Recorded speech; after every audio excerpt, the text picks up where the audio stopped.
Okay.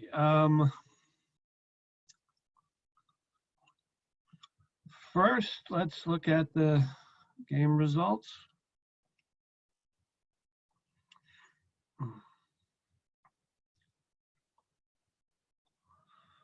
Okay, so this is we had 2 rounds since our last update. So here are the standings. Not a whole lot. A couple of teams like Tiger went down 1, Rack City went up 1. The only teams that moved more than 1 spot were these 2 teams, Look Rack and CDs dropped 2. Rack and Roll jumped 3. That was the biggest move of the day. And Won't Rack jumped a couple. So things are kind of settling in now. This is the latest sales versus price data. It was interesting in that, whoops, sorry. I mean, there weren't any outliers that I cut off here. These are all of the prices. So everyone was between $18 and $27 for the price. And you'll notice how price of $27 now gets you almost no demand at this stage in the game. Well, because everybody else is lower. So this shows, again, the blue dots are the current period, past period prices and sales. And it's fascinating. It happens every single year. It's fascinating how the prices drop, right? So we're seeing in real life here, all of that economic theory about supply and demand. I always think it's super fascinating. Here are the current assets. So we see that they're starting to separate up here at the top, the top 4 teams, and then another group here. And then the only good news I have for you guys, where's my cursor? Down here is that the assignment will, this week's assignment will give you an opportunity to improve your final grade. Stock prices. So you may recall at the beginning of the game, everyone's price was $20, right? And so nobody is all that far away, right, from $20. That's one thing about this game. The stock market is set up to have a fairly small volatility because, well, we want the main part of the game to be selling CD racks. These guys here, who is 30 rack, their stock is down approaching 15 bucks. So they're sort of an outlier here. They're heading in the last few periods, their stock prices cratered, which is probably bad for them.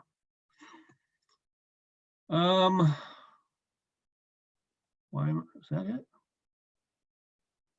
All right, so here's some of the data. So what do I observe in the industry report? So 30 rack is very low on cash. So when we last looked in period 8, all of the teams had significant inventory. We've got 3 different teams who have managed to deplete all of their finished goods inventory. One team that is doing pretty well, Rack and Roll, and then 2 teams at the bottom. 30 rack, on the other hand, has the largest amount of inventory. In fact, they've got double that of anybody else. Let's see, so 3 teams lost money. Last period. And 3 teams made over $1 a share in earnings. So that's doing pretty well. So insider holdings long. So you may recall that 2 teams have already sold all of their own stock and appear to be sitting on a lot of cash. Well, actually, other teams that haven't sold all their stock have as much cash as they do. Racketeers have a bunch of cash. Spice Rack, even more. There's a lot of cash floating out there. So opportunities to do something, who knows what, in the last couple of periods. Party CD, they're going to buy almost 17,000 shares of their own stock. That'll be interesting. A couple other teams are buying the smaller amounts of their own stock. If we look at the sales,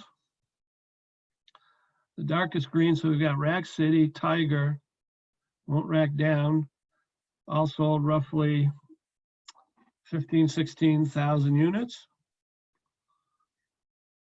And then a couple other teams, CDs, Racketeers, Rack and Roll, in the neighborhood of 10,000 units. And on the other hand, CDs and Party CD did not sell much at all. All right, so that's where we stand.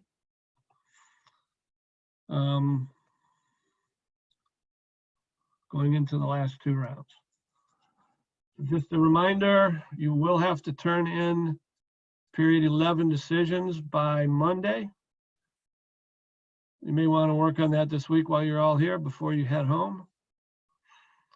And then the week after Thanksgiving, we'll have our presentations, right? The instructions were posted. If you forgot about the instructions for the presentations, they're at the beginning of the lecture from last week, right? First few slides of the lecture. Anybody have any questions?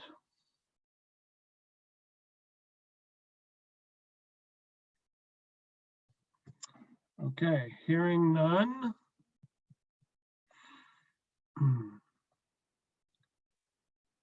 Today's topic, I've saved the best for last. We're going to talk about combinatorial optimization problems. These are problems like sequencing, scheduling, routing, packing, partitioning. They're problems that I've spent the better part of my life working on. Suchil is working on a problem like this as well. So these are problems that are very near and dear to my heart. First, we're going to just introduce different problems that are of this sort, talk about the problems, give examples of problems. In the second half, we'll talk about ways to try and solve them. So combinatorial optimization problems have certain common features. So they are problems where there are many possible solutions, exponential number of solutions. So the number of solutions are typically counted by things like factorials or exponential functions, right? So the bigger the problem, the more solutions there are, but the number of solutions increases exponentially with the size of the problem. So that's one feature. And the second feature is that in order to find the guaranteed optimal solution, you literally have to enumerate all of the possible solutions to show that you found the best one. Now, enumeration doesn't have to be explicit. You don't have to explicitly try all n factorial solutions, but you have to at least do it implicitly. So in other words, there are ways you can sort of look at a whole group of solutions at once and eliminate them all. That would be like an implicit enumeration. So these problems are notoriously hard. They're notoriously difficult to solve, particularly as they get bigger. And again, like I said, one of the key features is that the difficulty grows with the size of the problem. These are problems that are called NP hard, right? And to this day, despite advances in computation and all of that, these problems remain very, very difficult to solve. We're going to see, and there are many practical examples of these problems. So there are many different sequencing problems. The most famous combinatorial optimization problem is called the traveling salesman problem. You can read a lot about it, not only in scientific papers, but in the media. The problem is fairly easy to describe. Imagine that you have a salesman who has to visit n-1 cities. So he leaves from his home city, drives to these n-1 cities, and ends up back at his home base, right? So the idea is, what order should you visit the cities in to minimize the distance traveled, right? So we have to sequence the cities. What order to visit the cities? What should be the sequence of the cities that we visit? All right, so it turns out that if you have n-1 cities, there's n-1 factorial different sequences. And we divide that by 2 because for every sequence, for every tour of the cities, there's the exact same tour in reverse, right? So that's why we divide by 2. So if we had to only visit 5 cities, we could do that by hand. We could enumerate all the possible solutions because there's only 12 of them. If we had to visit 10 cities, we could probably get a computer to do it for us because there's only 180,000 or so possible tours. With a fast computer, we might be able to enumerate 15. But as you can see, the number of solutions when you get up to, say, 50 cities is a pretty damn big number.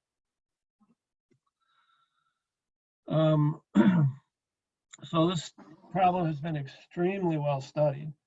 In fact, there are people who have devoted their entire lives to this single problem.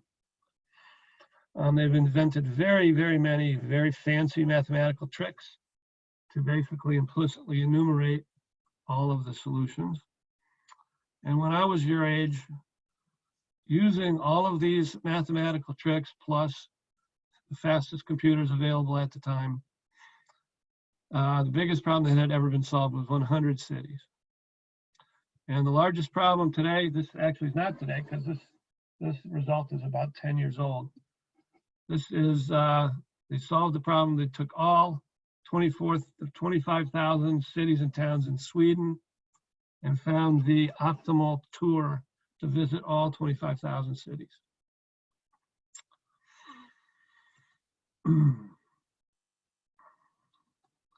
So let's look at a scheduling problem. This particular problem is called scheduling with sequence-dependent setup times. So imagine like you're scheduling jobs in a paint shop, like in an automobile paint shop.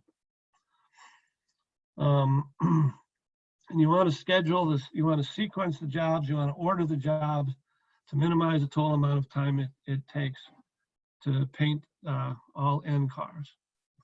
So each job or each car that you need to paint has, the processing time has 2 parts. There's the time it takes to do the painting, and there's the time it takes to do the setup. So car J requires PJ time to paint, but the setup time depends on the sequence, right? So basically the idea is if the next car is the same color paint as the last car, there's less cleanup you might have to do, and so the setup time would be less. If they're different colors, setup time could be more. So the point is that the setup time between 2 cars, between 2 jobs, depends on the sequence, right? So for 2 different jobs, job I and job J, we'll let S sub ij be the setup time if J follows I in the sequence. Well, it turns out this problem is exactly the same as the traveling salesman problem. These SIJs are exactly like the distances between cities I and city J. Processing times are irrelevant because we have to incur them anyway, so we can completely ignore them and just find the sequence that minimizes the setup times. So, I mean, it's a scheduling problem, but it's mathematically identical to traveling salesman. Now, here's a even more complicated problem than traveling salesman. And this one actually is very practical, and there are many companies that need to solve this every day. It's called vehicle routing. So this one dot down here at the bottom, this is our depot, or this is the home location. And we have all the other dots are customers, and each customer has ordered a certain amount that we have to deliver. So you could think about these customers as being gas stations, and we have to go out and fill up the gas tank at the gas station. All right, so we have a set of R trucks that start off at our depot. Each truck has a certain capacity. We have all of these gas stations we got to deliver to. So there are N gas stations, and gas station J requires use of J units of gasoline. And so we got to deliver the gas to the gas stations. We want to do so while minimizing the total distance traveled, but not violating the truck capacity. In other words, when each one of these, like this green one here, this is a route for one truck. So this truck leaves the depot, it delivers to all of these gas stations, but the truck is big enough to carry enough gas for all of these gas stations. By the time it gets to this last gas station, the truck is pretty much out of gas and it has to come back. In other words, the customers on any one tour, their demand, use of J, when you add them up, it does not exceed the capacity of the truck, right? So this, basically each one of these routes is a traveling salesman problem, right? We've got these green customers to visit, figure out the order to visit them in, but that's just one part of the problem. The other part is to decide which customers should be put onto a single route, right? So this problem is really, really hard. It's way harder than traveling salesman. And as of 10 years or so ago, the biggest problem that had ever been solved to optimality was roughly 30 customers. When I say optimality, provable optimality. Right, so we see this all the time. Like I said, delivering gasoline to gas stations, refilling vending machines, distributing beer, soda. So Air Products and Chemicals is a Fortune 200 company that happens to be headquartered here in the Lehigh Valley. They solve massive vehicle routing problems every day. It's kind of interesting. So if you're not familiar with Air Products, they basically distill air into liquid oxygen and liquid nitrogen and deliver it to customers. You probably have seen their trucks on the road. I think I talk more about them. I'll talk a little bit more about them later. So Meals on Wheels, how volunteers deliver meals to older patients who are kind of limited to their homes. So that's all delivery, but pickup is the picking things up is basically the same. Picking up trash. Trash haulers have to solve this problem. FedEx and UPS have to solve it. LANTA, that's the Lehigh and Northampton Transit Authority, they have this service where they will go around to and pick up at their house elderly and disabled patients, take them where they want to go. It can be even more complicated. So there are some vehicle routing where you're both delivering and picking up, right? So you can imagine, I don't think they actually do this, but FedEx will deliver and pick up both. So you might have on one route, you might be delivering and picking up. You got to make sure you don't exceed the truck capacity. Sometimes the customers have delivery time windows, so you can't just show up there at any time of day. You have to show up during a particular time of day. Air Products has this problem. And so far, we've been treating these problems as if they're deterministic, right? When in fact there is randomness involved. So the demand may be random. You may not know exactly what is going to be the demand. You may not know how much gasoline the gas station needs. The time it takes to travel from one place to another may depend on the traffic. It may be random. So these problems can become even more complicated in the real world. So you might even have more complicated than that. So Air Products I talked about, they actually have on the order of 50 air distillation plants in the US. And each of these 50 plants has to service about 50 customers per day. And each of these plants has about 15 trucks that they use to deliver liquid oxygen, liquid nitrogen to these customers. So what they first have to do is assign each customer to one of the 50 plants and then solve a vehicle routing problem with, then they have to solve 50 vehicle routing problems. I take that back. And they do this every day.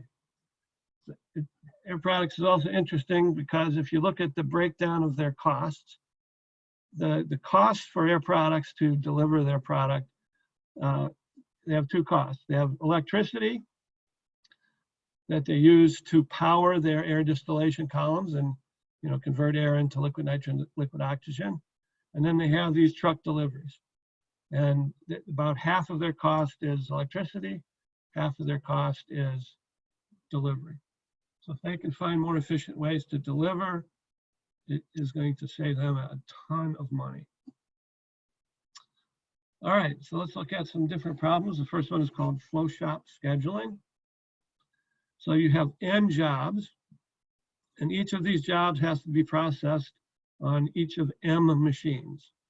So the first machine does something, the second machine does something, etc. Now, in the flow shop problem, all jobs follow the same sequence. So all jobs have to go first to machine 1, then to machine 2, then to machine 3. However, the processing times of each job on each machine are different, right? So the processing time for job J on machine M is given by piece of JM. And we want to minimize the time to finish all jobs. All right, so basically we have to decide in what sequence are we going to do these jobs.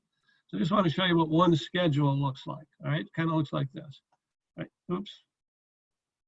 So the length here, that represents the processing time. The color represents which job it is. And each row is a machine, right?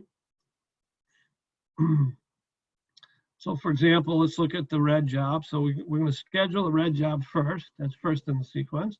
So it goes on machine 1. And when it's done, we can start processing it on machine 2. And when it's done there, we can process it on machine 3.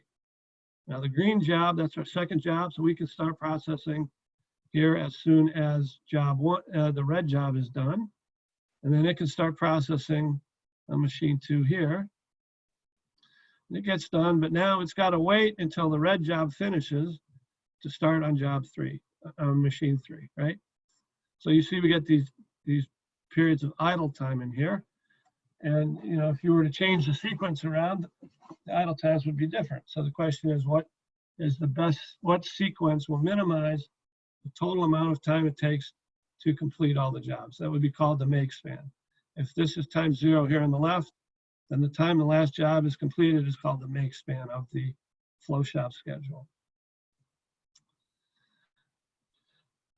Scheduling operating rooms is a problem myself and my students have been looking at for several years. This is very similar to the problems that Sheila is working on, I might add. You have 5 surgeries you need to schedule in an OR.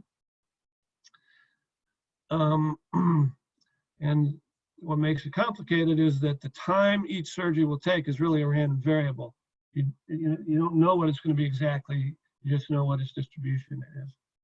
You can represent it using scenarios like we've done in class.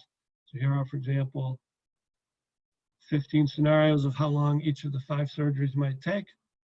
Basically, we want to determine the sequence in which we should perform these surgeries and at what time they should be scheduled to start. Okay, so basically you would first decide the sequence. Once you've decided the sequence, you should decide what is the scheduled starting time. Basically, the scheduled starting time determines when the patient will arrive and be ready for surgery.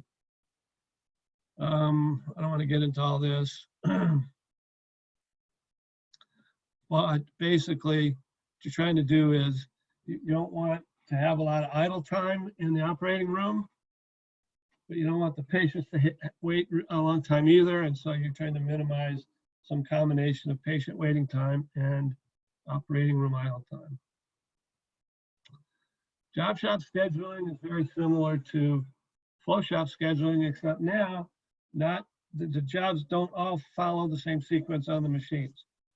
So each job visits the machines in a different sequence. For example, job 1, it starts on machine 2, then machine 0, then it goes to machine 1, then 3, then 5, then 4. Whereas job 2 starts on machine 1, then goes to machine 2, then to 4.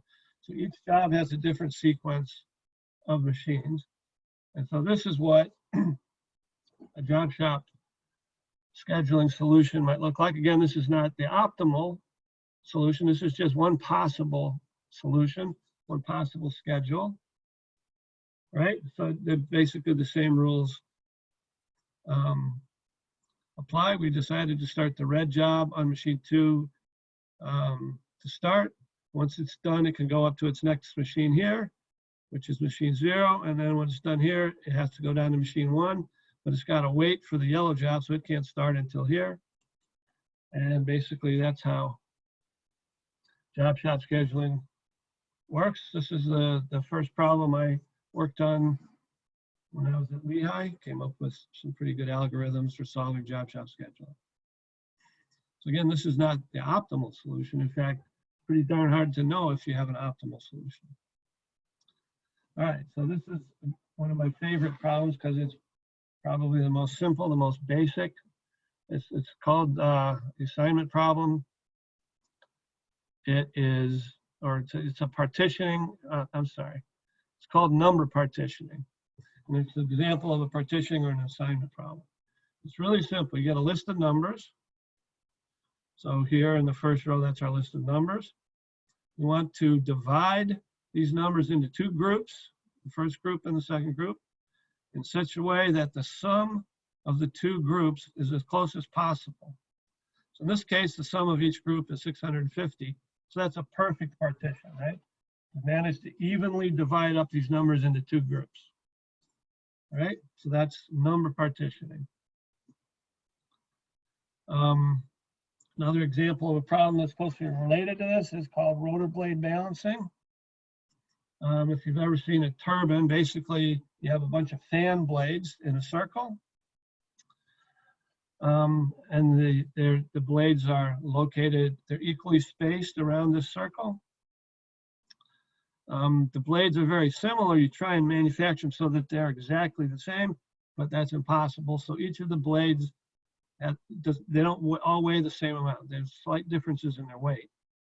So the idea is to take these N fan blades that have individual weights I and assign them to these equally spaced locations on a circle so that the center of mass is as close to the center of the circle as possible. Right? These turbines spin very fast. If the center of mass is not right at the middle, what's going to happen, mechanical engineers? It's going to start vibrating and explode, right? Now, you have to balance your tires on your automobile.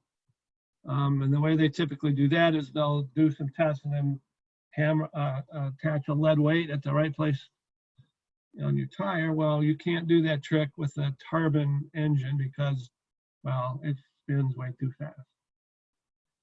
All right? So on real turbines, there's somewhere between 50 and 200 blades.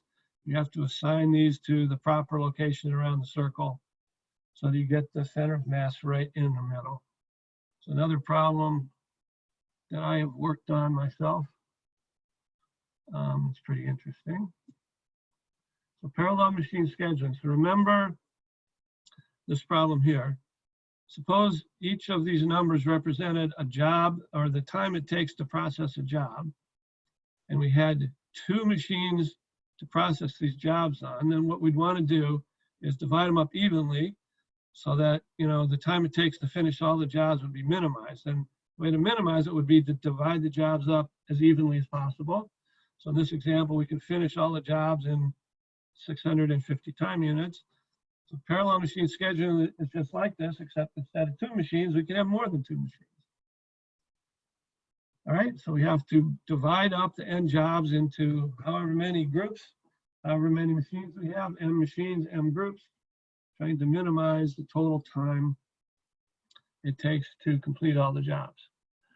By the way, this is the problem that the homework problem is going to be. Bin packing. We have N objects. Each object I has a certain weight. Then we're going to put these objects into bins. Each bin has a capacity of C. We have to assign the different objects to bins without exceeding the capacity of the bin. And we would like to put all of these objects into bins while using the smallest or the fewest number of bins total. You can see how that's pretty close to parallel machine scheduling, right? Trying to divide them up evenly or as evenly as possible. So these two problems are closely related, not exactly the same. So similar to this is cutting stock problem. If you ever built something, you may have encountered this, built something out of wood. So imagine you're building something out of 2x4 pieces of wood. And the thing that you're building is going to need boards of different lengths. So suppose these are the different lengths of boards you're going to need to build whatever it is you want. So you go down to the hardware store and they sell boards that are 12 feet long, 144 inches. All right, and so you have to decide how to take these 12-foot boards and, you know, decide how to assign the boards in my list to these 12-foot boards, right? In other words, you want to get away with as little waste as possible. You want to buy as few boards as possible.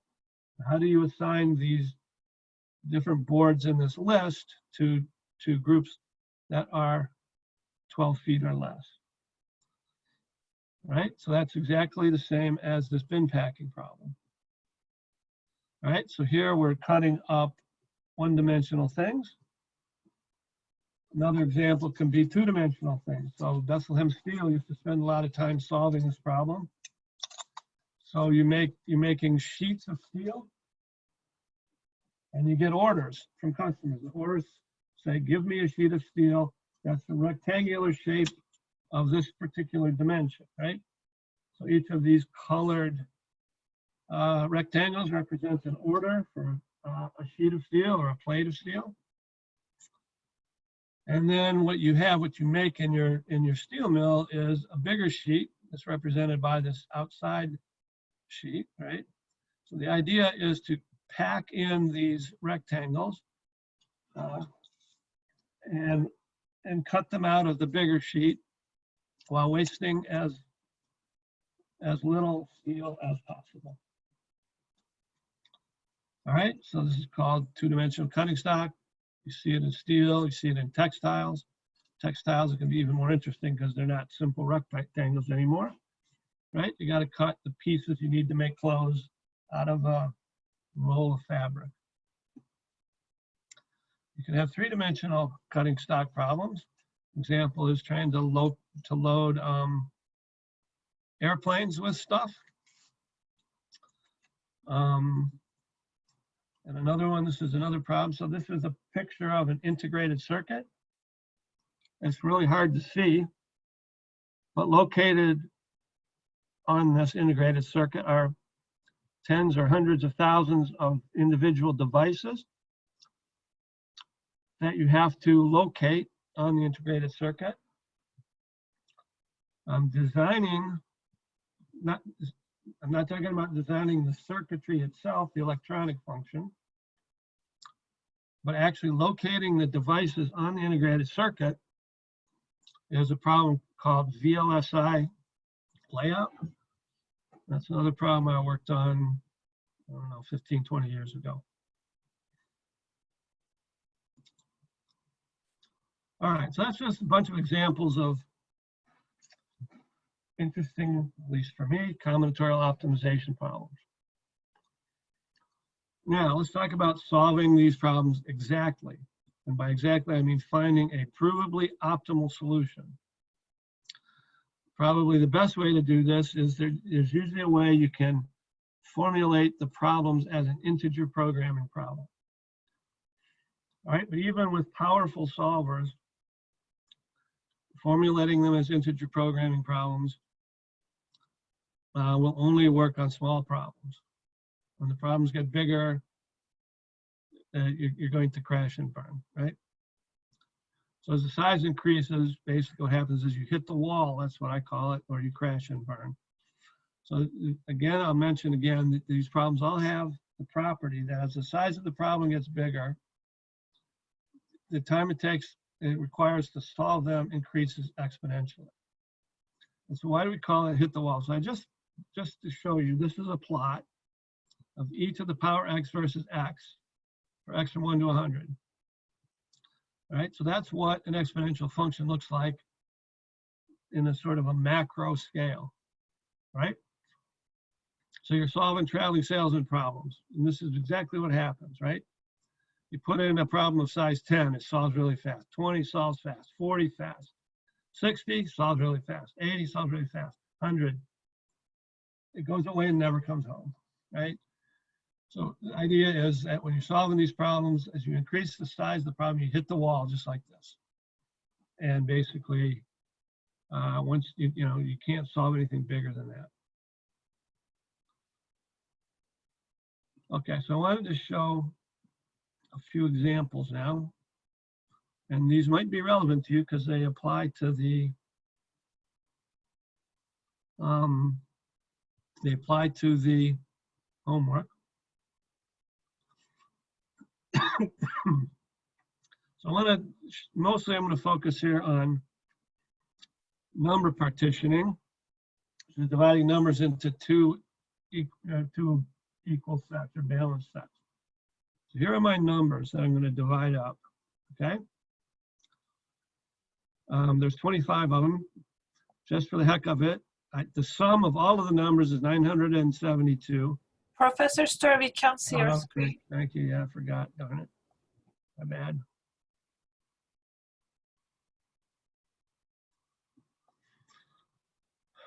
Okay, so these are the examples that are posted.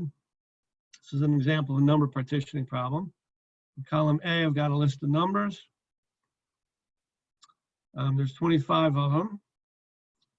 This right here is the sum of all of the numbers. This is the sum divided by 2. So if I'm lucky, I can find a solution where I divide the 25 numbers into 2 groups, and the sum of each group turns out to be 486, if I'm lucky, okay? So now here are my decision variables. Basically 0 means that this number goes into one group, and a 1 means it goes into the other group, right? So this is not the optimal solution. This is just an arbitrary solution I started off with, right? And so with those decision variables, you can find out the sum of those assigned to the first set and the sum of those assigned to the second set. So this is the sum assigned to the first set, sum assigned to the second set. This is the absolute value of the difference, right? And I'm trying to minimize the absolute value of the difference of the two sums, okay? So we can model this in Solver, which I did. It's pretty easy to do, right? Your decision variables are column B here, column B.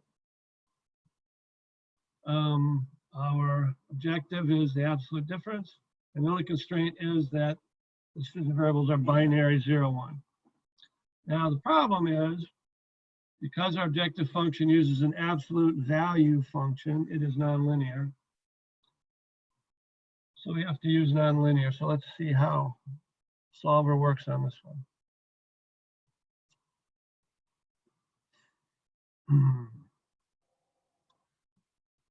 All right, so it took about, what, 10 seconds? And it found a perfect partition, right? The zeros and ones show which number gets assigned to which group. Now here's the exact same problem. Just have to have a linear formulation now. In fact, I want to start off with a solution that's that good. Okay, so remember, this is the sum of all the numbers. This is half of that. So then ideally, this would be my target. So basically, the formulation for this says that I want to maximize the sum of those in the first group, right? So I want to maximize the sum of the first group, subject to the constraint that the sum of the first group has to be less than 486, right? So if I'm able to find an assignment that gives me 486 in group 1, then that will in fact be the optimal solution.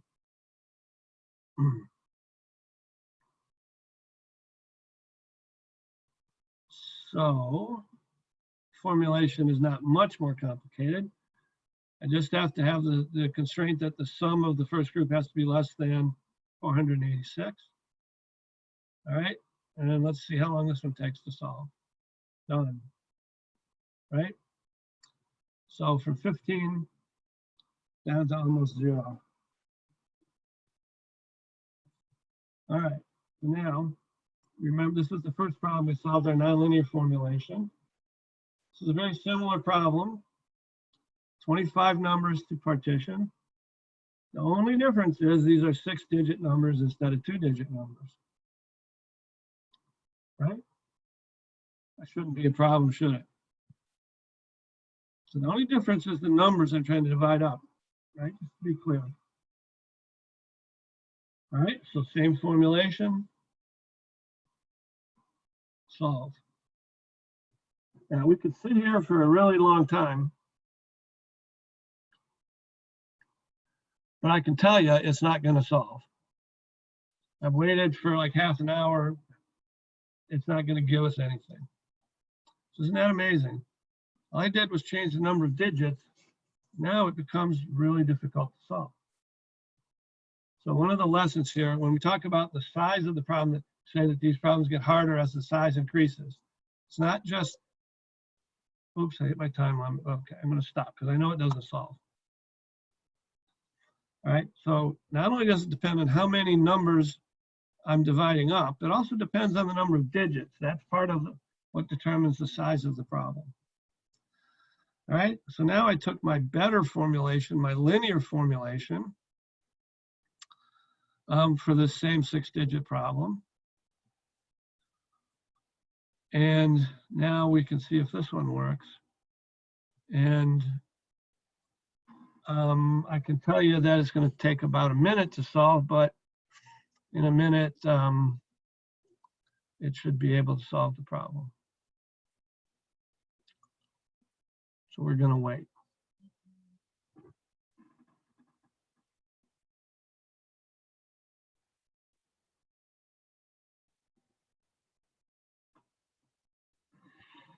Dum, dum, dum.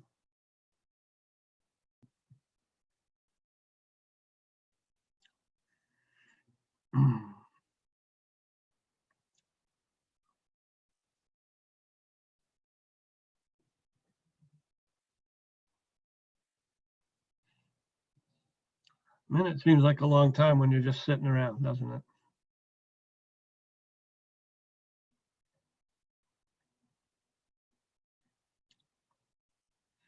Remember, when the numbers were only 2 digits, it solved it instantaneously.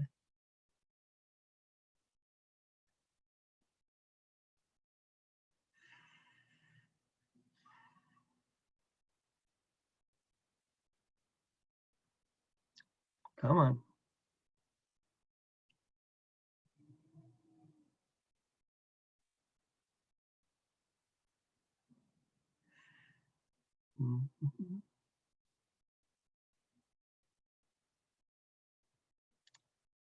Well, I'm getting tired of waiting. Solved in about a minute for me earlier today.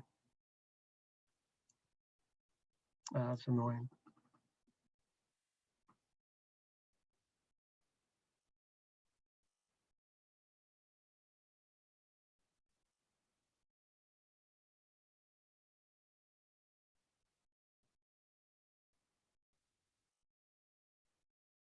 All right, I give up. It would solve if I let it go a little bit longer. I'm just tired of waiting. All right. Now the next problem I want to solve is very similar. It's a 4-machine parallel machine scheduling problem.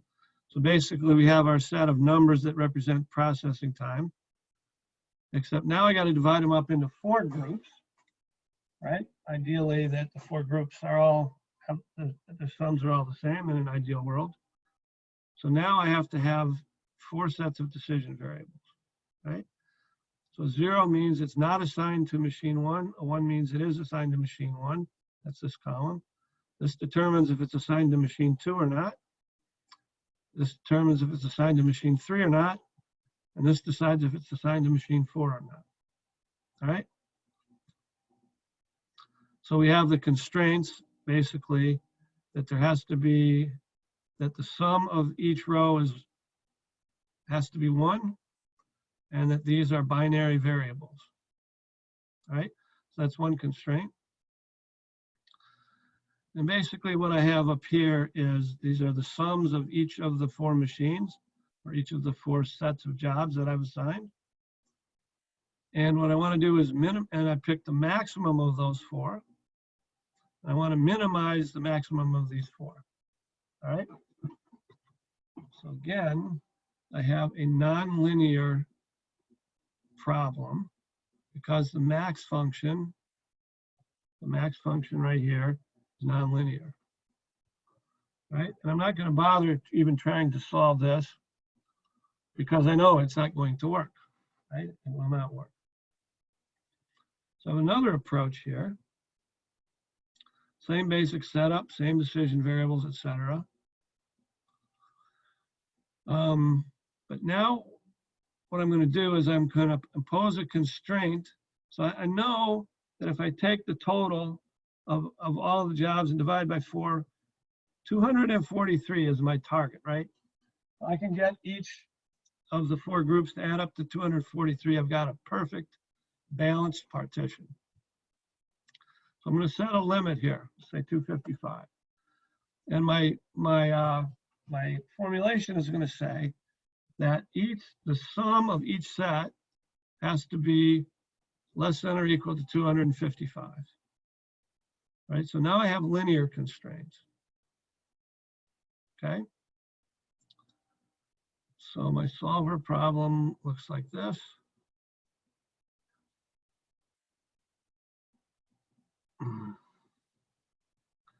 So it doesn't even have a real objective function. I'm just looking for a feasible solution. So I've sort of made the objective function cell F2 to be something arbitrary. My constraints are that my decision variables have to be binary. Each row has to add up to 1. And each of these sums has to be less than or equal to 250. All right? So let's go and solve it. Oops. What the hell happened there? Oh, crap. Kicked me out. Can we get back to this somehow?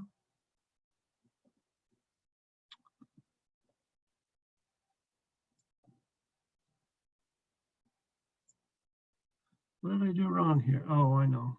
It's my bad. Okay, now let's try it. Okay. So pretty good, no problem there. So let's crank this down a little bit, see if I can do better. Okay, so here's just, these were the solutions there, right? They were all under 250, but they weren't perfectly balanced. So now I'm going to, wait, they were all under 255. They're all under 250 already. Let's make this 245.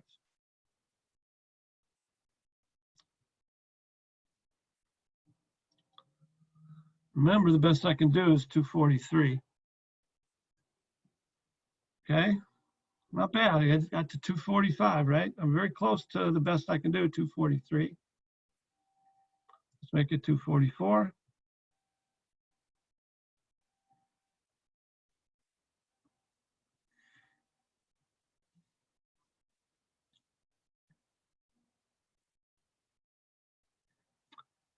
I tried 243 earlier and it took a really long time and I gave up. Not sure if it's going to do it for 244 or not. I'm going to give up pretty, oh, no, I found 244. All right. So that's pretty close, right? Here's the sums of each of the 4 machines, 244, 244, and 242, 242. Now I know that if I can solve this problem, this time it's going to be actually an optimal solution. But I think it's going to either take a very long time or fail. We'll give it only 30 seconds or so, but I don't think it's going to work. Maybe it will, I'm not sure. Okay, so remember, this is the problem that is for the homework problem. The differences are that the numbers, there's going to be 120 numbers, not 25. And the numbers are going to have, I think it's 10 or 11 digits each in them. Which, if you haven't guessed already, means that it's going to be a very difficult problem to solve.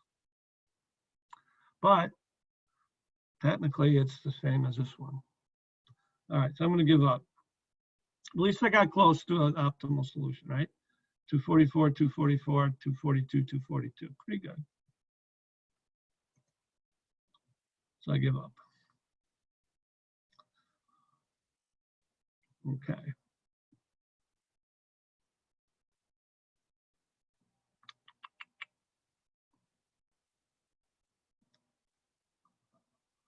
Oh, criminy. Where was I?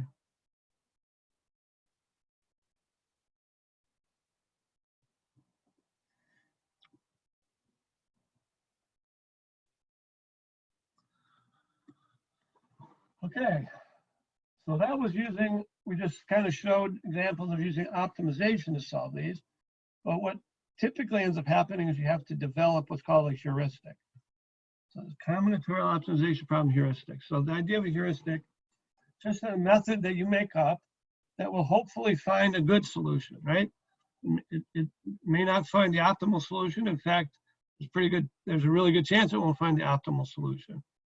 Furthermore, even if it does find the optimal solution, you won't know it, right? Because you cannot prove it's optimal without some kind of enumeration of all of the solutions, right? So we're just trying to come up with good ideas for generating good solutions, not necessarily optimal ones. So we're going to talk about two kinds of heuristics. One is called constructive, and the other is called local improvement. The idea of a constructive heuristic is it sort of builds a solution one element at a time. So a really simple example is our traveling salesman problem. So here you do what you might do if it were you trying to solve this problem yourself. So you're in your home city. Just say, okay, what I'm going to do for my home city is I'm going to go to the closest city to me.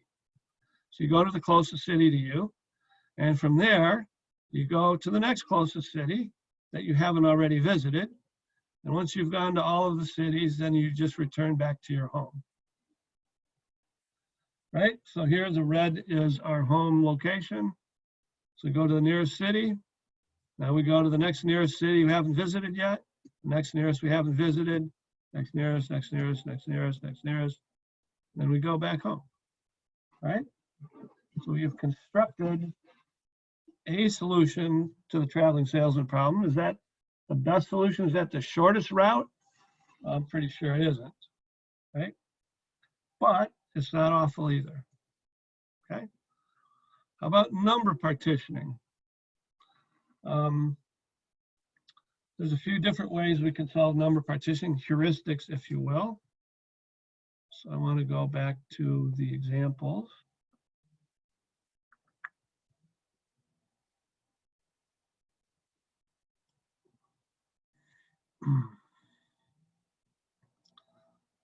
Okay, so first thing you might think of is you take all of the numbers, these are all the numbers. You may have noticed that I sorted them from biggest to smallest, right? And this algorithm is called odd even sort, basically.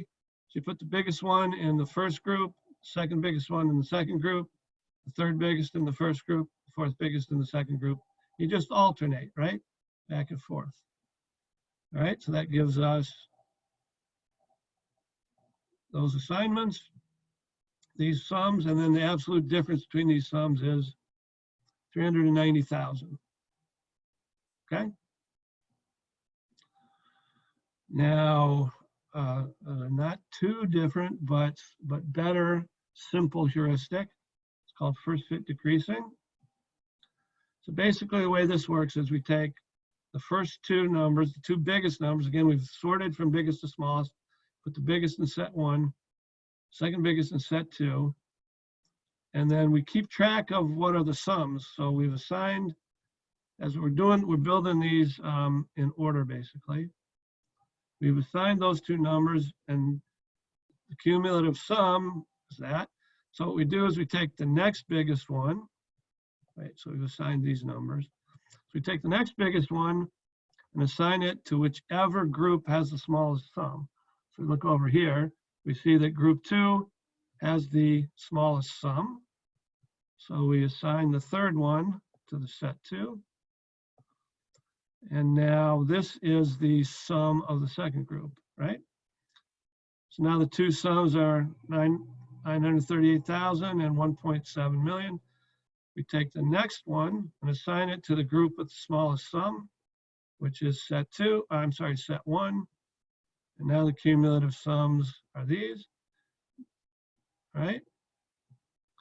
All right, so now the group with the smallest sum is this one here, 1.8 million. So we're going to assign the fifth one to set 2, right? And that will make it sum this, all right? And then we keep going, right? So you assign the next one to whichever group has the smallest current sum, right? Now, if we did that, instead of our odd even sort, our objective function goes from 390,000 down to 37,000, all right? So that's much better. Now here's the, oops, that's not, hold on a second. The next heuristic for this very same problem, I happen to think it's my favorite heuristic in the whole world because it is both simple and elegant.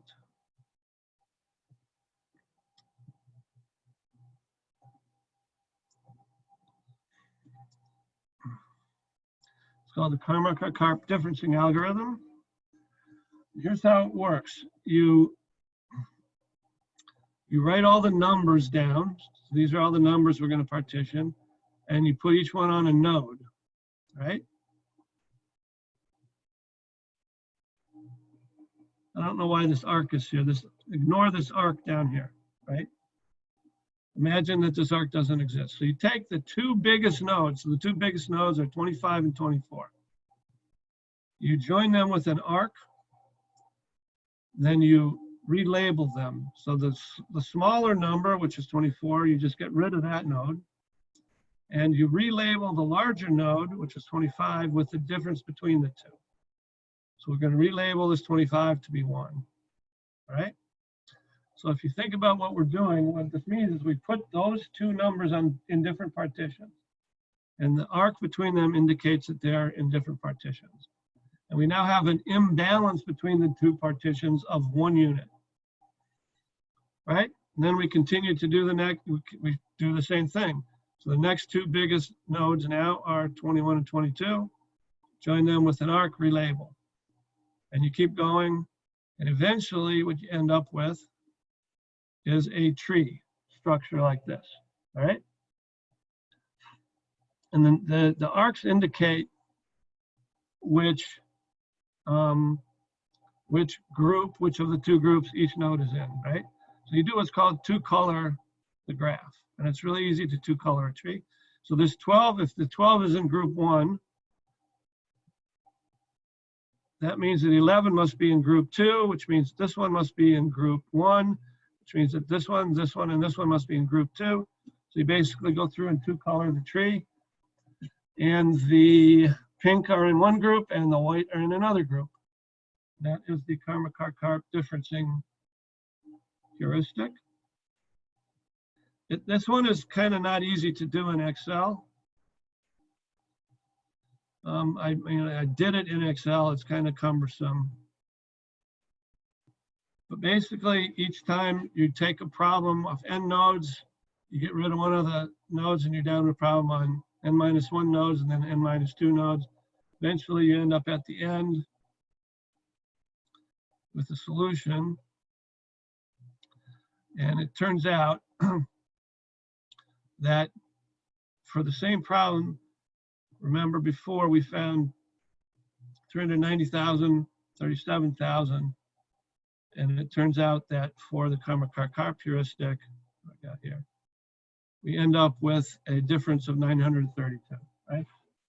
So this is kind of 2 orders of magnitude better than first fit decreasing and 3 orders of magnitude better than odd even sort. And it's equally as fast. Basically, it's an order n log n algorithm for those of you who are into things like that. So that's a beautiful algorithm, really clever.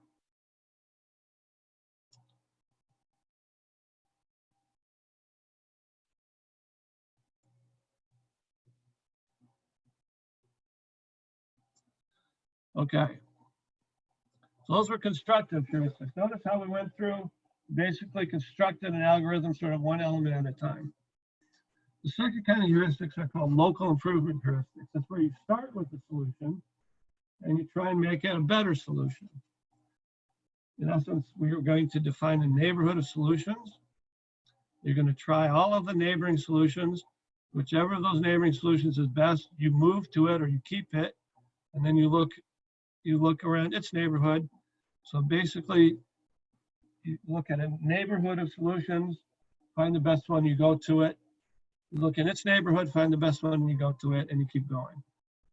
So it's kind of hard to understand, but an example is very simple, all right? So here was the traveling salesman solution we generated before. So we're going to talk about what's called a two-swap and a two-swap neighborhood. So if you pick two arcs, any two arcs in a traveling salesman problem solution, you can eliminate those two arcs and then reconnect the nodes with the other two arcs, and there's only two other arcs you can connect them with. That would be these two, right? So again, if you remove those arcs, remove those arcs, there's only one other way you can connect them back up and have a tour. That's those two arcs, right? So you notice in this case, we went from this solution to that solution. Looks like this solution is better, right? So what we would do is we would try all pairs of arcs, right? We'd pick a pair of arcs, we would remove them, we'd replace them with the new ones, see if we get a better solution. We'd look at all n squared possible swaps and pick the best one, right? So we'd end up with a new solution. Now from this solution, we'd look at all possible two swaps, right? So maybe here we pick those two arcs, we swap them, we get a better solution, all right? And so eventually you're gonna end up at a solution like this. So again, we're gonna try all possible two swaps. And what we would find is that none of them are better than a solution, right? So we're kind of stuck. We cannot improve this by using two swaps any longer. This is what's known as a local optimum. Does that mean it's the optimal solution? Is it the global optimum? We don't know, but it probably isn't. Indeed, this is probably a better solution than this one. But we're not going to get from here to we're not going to get from here to there with a two swap. We can't. So the problem is that these get stuck in local optimum, right?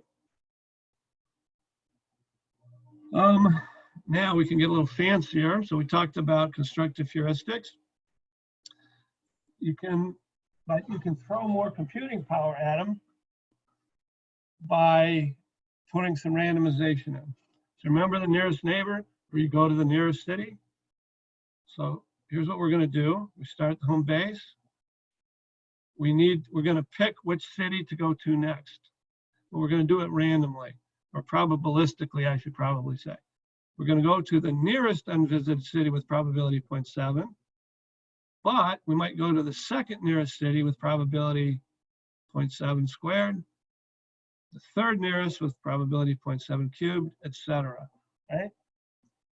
All right, so this will construct a tour for us. And then by using random numbers, we can just repeat this construction heuristic many, many times, right?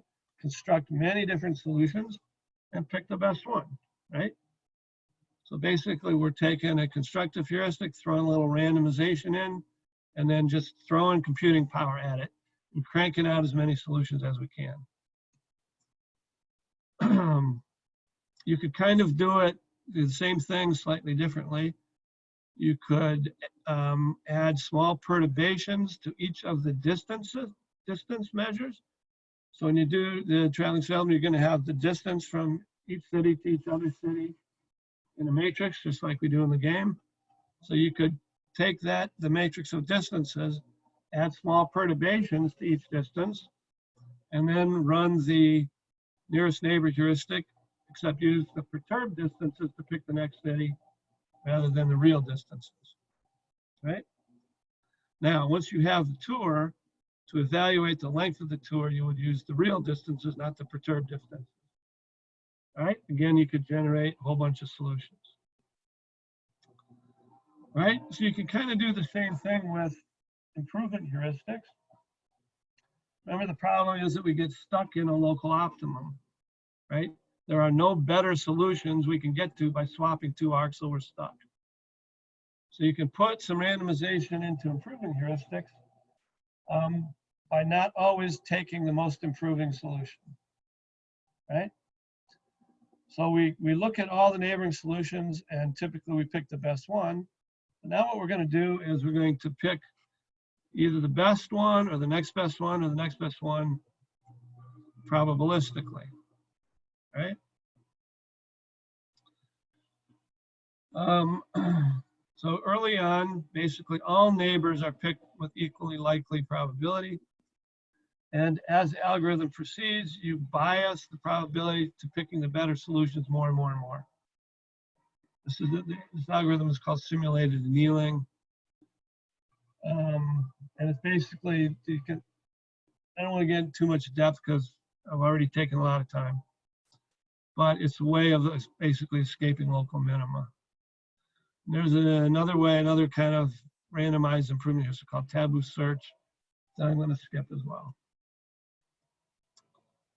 All right, next thing I want to talk about is the homework problem.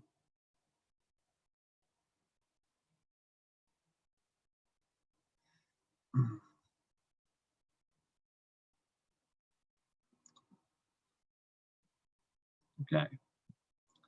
So the homework problem is a parallel machine scheduling problem. We have 4 machines, 120 jobs. First thing I want to say is this is entirely optional for each group. All right.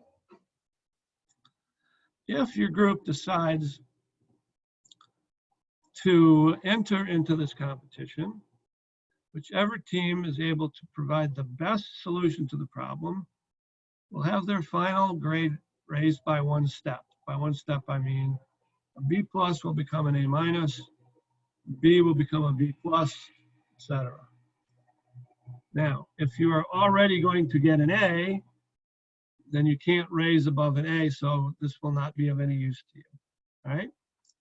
And in case you forgot what I told you, the grading curve in this class is 25% get A's, 25 A-, 25 B+, 25 B's.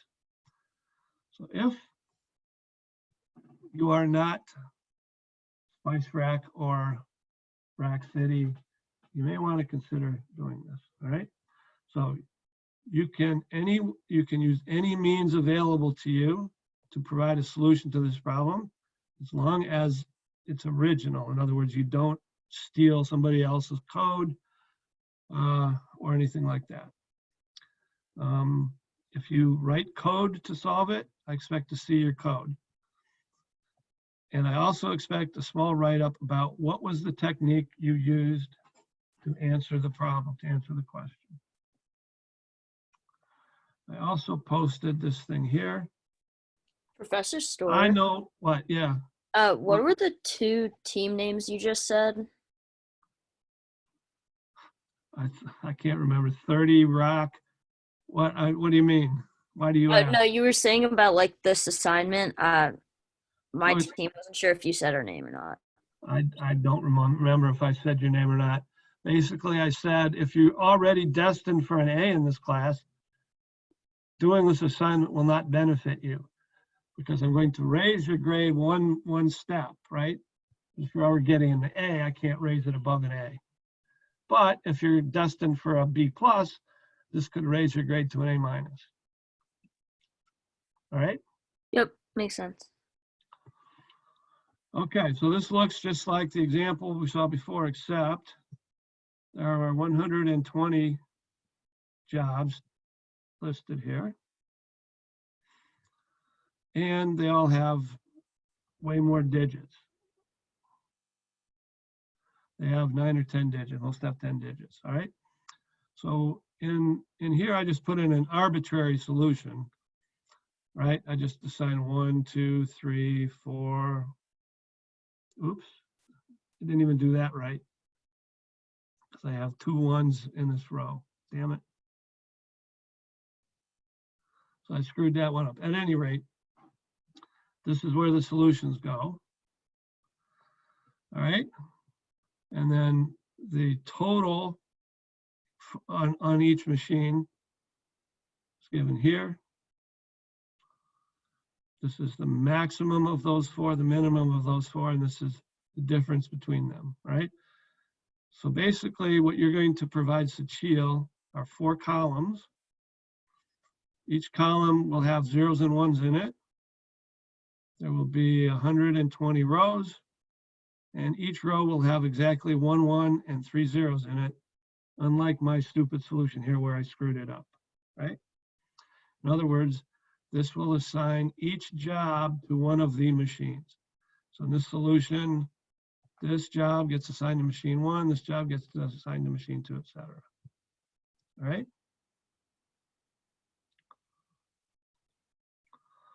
Now, you can create the way you generate a solution is up to you.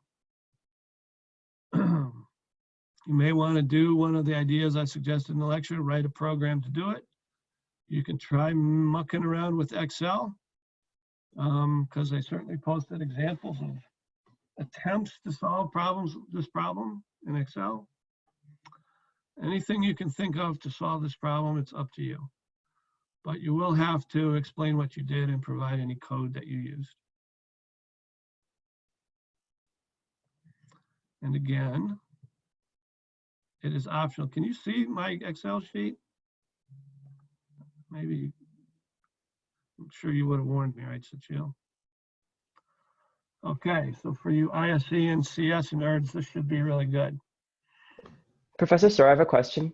On your sheet, you had like 1 in the same row. Is that a mistake? Yes, Or like, that's a mistake, which is what I said, yeah. okay, sorry. Definitely a mistake.